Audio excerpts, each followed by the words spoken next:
A castidade é a açucena das virtudes. Ela torna os homens quase iguais aos anjos. Nada é formoso sem a pureza, e a pureza nos homens é a castidade.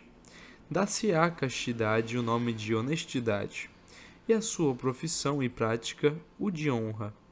Também se chama inteireza, e o seu contrário, corrupção. Em suma, tem uma glória toda à parte, por ser a bela e franca virtude da alma e do corpo. Nunca nos é permitido tomar de nossos corpos algum para prazer impuro, de qualquer maneira que seja, senão num legítimo matrimônio, cuja santidade possa, por uma justa compensação, reparar o dano e vergonha que a deleitação importa. E no próprio matrimônio ainda se há de guardar a honestidade da intenção, para que, se houver alguma imperfeição no deleite que se exercita, não haja senão honestidade na vontade que o leva a efeito. O coração casto é como a madrepérola, que não pode receber nenhuma gota de água que não venha do céu, porque não pode consentir em nenhum prazer afora, o do matrimônio, que é ordenado pelo céu. Salvo isso, nem sequer pode pensar nele com pensamento voluptuoso, voluntário e demorado. Quanto ao primeiro grau desta virtude, hás de evitar, Filoteia, dar entrada e consentimento a toda espécie de deleite que seja proibido e vedado, como são todos os que se tomam fora do matrimônio, ou nele, quando se buscam contra as suas santas regras. Quanto ao segundo grau, aparta-te, na medida do possível, das deleitações inúteis e supérfluas, ainda que lícitas e permitidas. Quanto ao terceiro, não ganhes demasiada afeição e apego nem mesmo aos prazeres e deleites que são mandados e ordenados, porque, suposto que se hajam de exercitar os deleites necessários, isto é, os que se referem ao fim e instituição do santo matrimônio, nem por isso se há de jamais prender a eles o coração e o espírito. O certo é que todos têm grande necessidade desta virtude. Os viúvos devem ter uma castidade cheia de coragem, que não somente despreze os objetos presentes e futuros, mas que resista às imaginações que os prazeres licitamente desfrutados no matrimônio podem produzir em seus espíritos, que por isso são mais fracos e mais inclinados às tendências desonestas.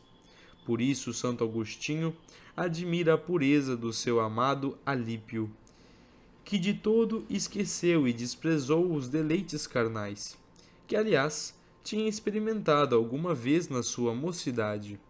E na verdade, os frutos, enquanto estão bem inteiros, podem conservar-se, uns na palha, outros na areia, e outros nas suas próprias palhas. Mas uma vez tocados ou enxertados, torna-se quase impossível conservá-los, a não ser pondo-os em doce, por meio do mel ou do açúcar. E assim, a castidade, que ainda não foi tocada nem violada, pode conservar-se de muitos modos. Se, porém, sofreu alguma quebra, não pode conservar-se senão à força de muita devoção, que, como já disse muitas vezes, é o verdadeiro mel e açúcar do espírito.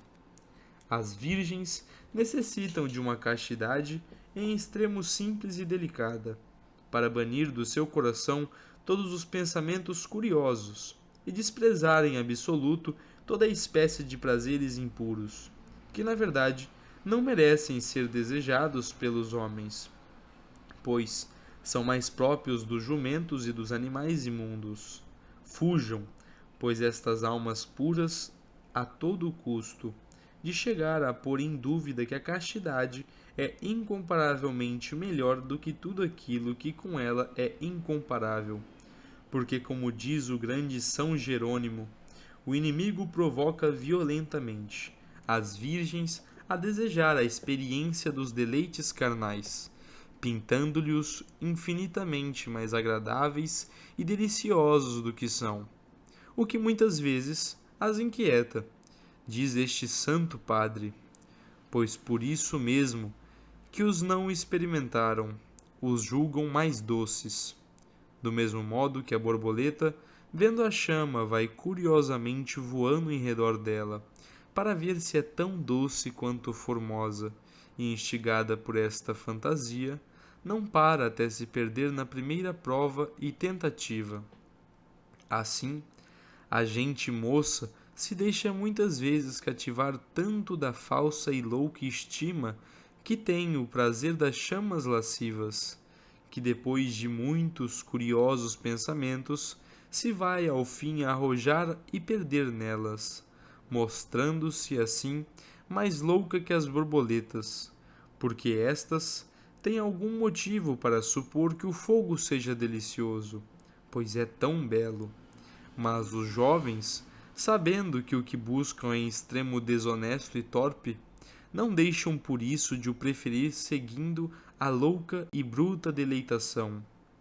Pelo que toca aos casados, é certo ainda que o vulgo o não entende assim, que a castidade lhes é muito necessária, porquanto a castidade neles não consiste em abster-se em absoluto dos prazeres carnais, mas em se refrearem entre os prazeres.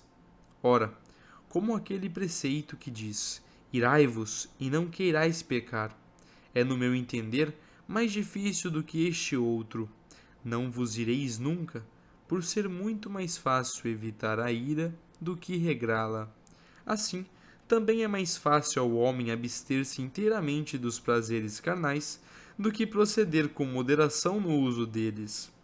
É certo que a santa licença que o matrimônio confere tem uma força e virtude particular para apagar o fogo da concupiscência, mas a fraqueza dos que usam dela passa facilmente da permissão à dissolução e do uso ao abuso.